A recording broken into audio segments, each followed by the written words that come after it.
Ashama harka fuune kam jirtu nagaa siniif haa baay'atu. Hordoftoota chaanaalii kootii nagaa keessanii ani nagaa obboleettiin keessanii baga nagaa taatanii eegamtanii yeroo kana geessanii viidiyoo kana laayikii sheerii godhaa. Mucaa kana yoomii torbee sadi ta'uu ji'a ta'uu isinitti argisiiseen ture nannuu kana. Namoonni baay'een hankee miti jedhu. Mee viidiyoo kana ayesii tole koomentii gaariin kan nagaa gaafadhu sii hodhura. Ay, kan jirtu nagaa keessanii. Sagalee fudhadhu ka. Ay, kan jirtu nagaa keessanii jirtu gaayis ni jenna. Ishii reefu mana barumsaati dhuftee misaayyuu hin nyaanne mitire moo nyaattee mana barumsaati nyaachuun diddu garuu waa xiqqoo hibaa. Sooftii kiroos keessa ramaadha ijoollee gubadhe ka. Maqaa biyya Arabaa na balleessite ka ijoollee. Gaafa galta rakkaatti sooftii daa'ima keessanii bituu qabdu. In bittan taanaan kun olaal harkaan maashiin gootu. Bashaqeetan. Inna akkas isiniin jennaa mucaan kun na bira bubbulee jira. Eessaa fuutee eessaa argattee tulaa waan itti fakkaatu akkana laali gurbaa. Illaa dhugaa rabbiiti waan inni fakkaatu jechaadha. As laali kasin illaalu dhugaa. Bareedaa garachaadha. Akkatti didiimatu na fakkaatu. Mataasaa laala luuccadhaa. Mataasaa laala waan inni fakkaatu. Laala fuula keessa immoo waan inni fakkaatu laala boshoraa kana jechaadha. Laali yoo seechee biyya. Edda akkas isiniin jennaa kanaati kaayee. Mucaayyuu beekee hin baadhu ishee garuu nan baadha. Na akkas isiniin jedha. Mucaan kun akiyya bitee sin baa? Ankeeti. Ankeeti. Maarree? Keenya jechaadha. Keeti.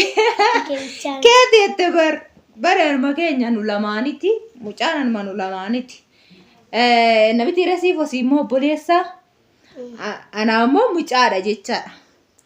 Kanaafi akkas fakkaata mucaa baachullee baraayinsi jedha ka odoon godhatin dursinee mucaa baachuu barree na bira tutturee jira jechaadha. Mucaan kun har'a na biraa galuu ka'ee jechaadha. Obboleettii kiyyaati. Bareedan akkanaa kun jechaadha. Bareedaa qashtiin kun reefu garuu ji'a sadii ijoollee akkatti jaba baasu kan ji'a sadii jechaadha. Inna daa'ima baachuun immoo warra godhatanii ta'uu argine nama dhibu warri godhatanillee godhatanii jirtu. Warri hin godhanne immoo baay'ee nama dhibu siniin jedha. Hin baattattu, hin sossobdu, hin raffifattu, hin taphachiifattu. Garuu daa'ima baatanii hojiin takka garatti socho'an hin jiru. Ammoo isheen erga dhuftee gizee tokko illee yeroo ittoo nuuf daffistu akkatti nuuf daffistu hin qabdu. Gaana ijii hojjedha jechaadha. Maalifi araachidha waan ta'eef jecha reefu ji'a sadii ana bira waan ta'eef dhuftee malee manaan baane manaa bahuu hin qabne rafee jira kaa gudoon akkanaa kana. Ani akkanaa kana godhachuu qaba. Bareedaa isaa jechaadha. Baaladis bareedduudha siifotu lafa hokkiftuudha. Funyaan hin qabdu malee miti reesin baa. Maali qaba? Finoo funyaan irra jira. Funyaan filoo irra jira. Gadi jetti kaante. Koobeeka. Funyaan gadi jetti tun laammataa isaa luuccadha. Angeeti sila luuccadha garuu addattee balleessite waan. Maal gootaree amma laalteedhaaf hin argamu. Innaa akkas isiniin jenna mucaan nurratti rafee dhugaa rabbii lakkatti dumbushee dhee rafee jechaa inni irraatanii gajoon dhugaa mana dharraasisa jiru. Kanaaf akkasii mucaa baachuun illee akkasiin hin dhibnee anallee na dhibne isiniin jedha kunoo kanumatti sossobaa. Amma na bira turte kana. Kanumaan baadhee walii gadoofaa, asoofee achoofaa, sossobaa fi hoolaa. Na biratti gati galennaan na didde. Isheen xiqqoo hojii qabdi. Na biratti gati ta'u galii jedhanii yaama waan qabduufi na bira tutturte jechaadha. Dhugaa maasee garuu torbee lama ta'uu sadii ta'uu kana jechaadha. Dasiniin jedhu dhugaa obboleettiin keessan. Gaafa deessi simbira dhuftee otoo simbiratti boqottee akkam dasin jedha. Sinis immoo otoo obbolaa keessan biratti boqottanii akkam dasin jedha. Maaliif seetan obbolaa ofii biratti boqochuun dhugaa baay'ee das namadha jechaadha. Waan fedhii keessanillee hin argattu. Yeroo deessan jechaadha waan fedhii keessanii argattu obbolaa keessan biratti deenyanii. Akkasuma obbolaa keessan birallee turraanii. Obbolaa jechaan obbolaa jedhaati gooddanyaa jedhaati. Nama wal jaalatu taanaan gooddanyaan bara kanallee hunda miti. Ani garuu gooddanyoonni hundi isaanii hariifidha dhugaa rabbii dubbachuudhaaf jechaadha.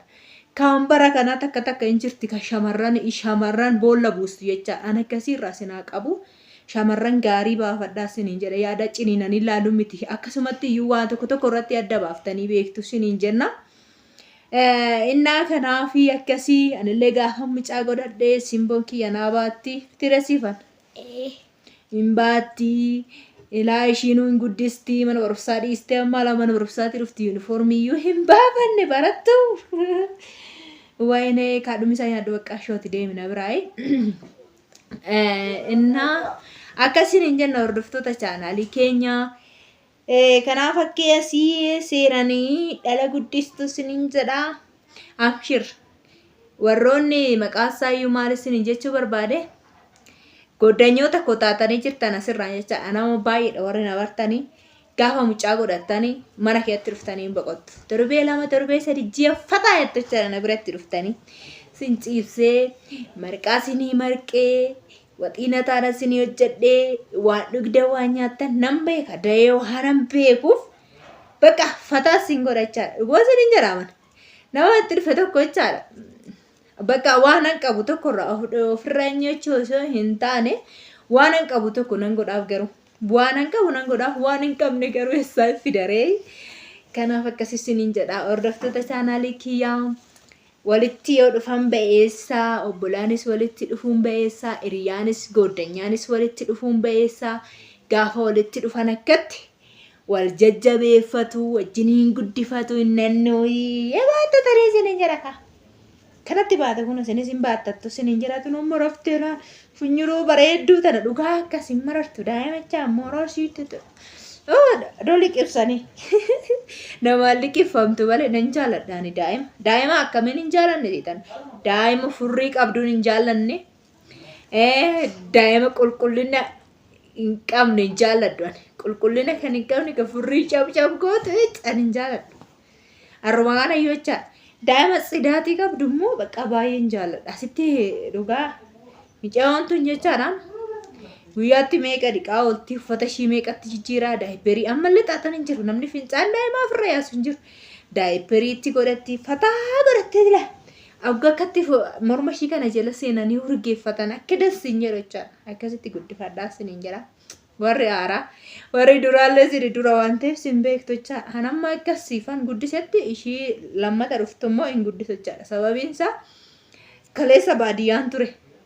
Siifani garuu siifan kee yoo dhugaa ji'a 8 tuna irratti fincooftu ishiin kanan ishii godhani qonxuu jedhan kanatti ol ishii fudhatanani ishii jiilti jechaadha iddoo ji'a 8 guutin jechaatti boomaa itti fincaanniiste kanaafuu qonxuuxa ammoo siniin hin jenne haraasii irra maqaatanii yoo qonxuuchan immoo rakkoodha jechaadha hin jira amma daayiperii rakkoo hin jiru akkasii hordoftoota chaanaalii kiyya waan dhaggeeffattaniif hedduu takka galatooma baay'ee sin jaalladha baay'ee sin kabaja.